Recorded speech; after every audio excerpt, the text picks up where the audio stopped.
حسن اخلاق کی اہمیت۔ انسانی زندگی میں حسن اخلاق کو جو اہمیت و عظمت حاصل ہے وہ کسی سے پوشیدہ نہیں۔ ہر مذہب اور ہر دھرم کے لوگ بلکہ دنیا میں بسنے والا ہر انسان اچھے اخلاق و کردار اور اچھے برتاؤ کا قائل ہے، اور یقیناً کسی کو بھی اس سے انکار نہیں ہو سکتا، کیونکہ اخلاقی خوبیوں کو حاصل کرنا فطرت انسانی کا اہم تقاضا ہے، بلکہ بنیادی ضروریات میں سے اس کے بغیر انسان میں انسانیت اور حسن خوبی نہیں آتی۔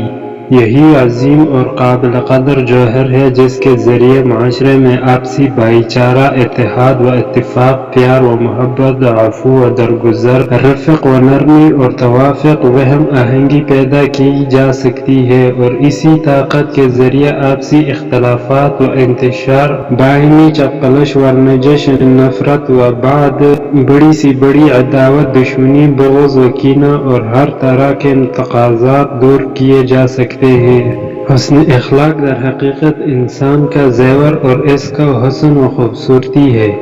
اسی کے ذریعے اجتماعی و انفرادی زندگیوں میں توازن اور ہم آہنگی پیدا ہوتی ہے اور لوگوں کے دلوں پر فتح حاصل کی جا سکتی ہے، جبکہ بدخلقی اور بدسلوکی سے تمام برائیاں، نفرت و عداوت، اختلاف و انکشار، باہمی چپقلش و رنجش وغیرہ جنم لیتی ہے، اور اخلاق سے عاری ہو جانے کے بعد انسان لوگوں کے نظر میں عیب دار ہو جاتا ہے۔ اس کے پاس کوئی قابل قدر شے اور کوئی ایسی امتیاز صف باقی نہیں رہتی جو اس سے دیگر مخلوقات سے ممتاز کرے۔ گویا حسن اخلاق اور حسن سلوک انسانی زندگی کا قیمتی سرمایہ اور عظیم اثاثہ ہے۔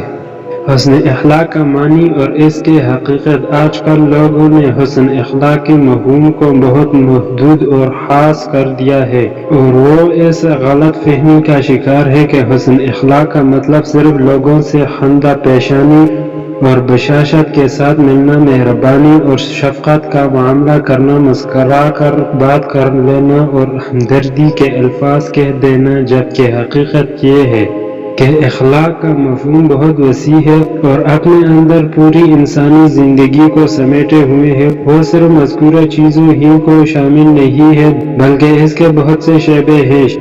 شیریں اور میٹھے بول، عفو، درگزر، رفق و نرمی، شفقت و مہربانی، انس و محبت، اکرام و اعزاز، حلم و بردباری، حیا و شرم، وسط ظرفی و سخاوت، صلہ رحمی و حاجت روائی، تعاون و امداد، صبر و شکر، متانت و سنجیدگی، عدل و انصاف، امانت و دیانت، ماں باپ، بھائی بہن، عزیز و اقارب، بیوی بچے، یتیموں، مسکینوں، پڑوسی، مسلمان اور غیر مسلم حتیٰ کہ جانوروں اور پرندوں کے ساتھ بھی حسن سلوک و حسن معاملہ وغیرہ، یہ تمام حسن اخلاق کے شعبے ہیں جن کے شریعت مظاہرہ میں تعلیم دی گئی ہے، اور ان تمام شعبوں میں اچھا رویہ اختیار کرنے والا ہی اچھے اخلاق کا حامل اور اس کے عظیم صف سے مستفز کہلانے کا مستحق ہوگا۔